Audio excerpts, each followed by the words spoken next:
আমরা দেশের নেত্রী বেগম খালেদা জিয়া এবং তারেক রহমানের পক্ষ থেকে দেবগঞ্জ উপজেলার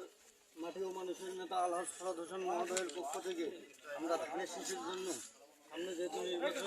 এই নির্বাচনকে সামনে রেখে আমরা ধানের শীষের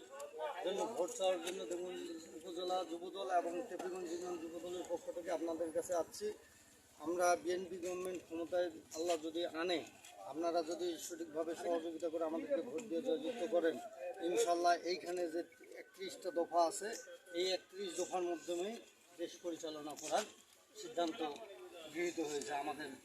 তারেক রহমানের পক্ষ থেকে। এবং প্রতিটা পরিবারের জন্য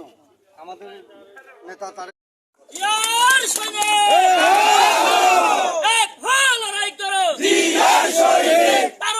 প্রথম ভোট ধানের শীষের জন্য হোক।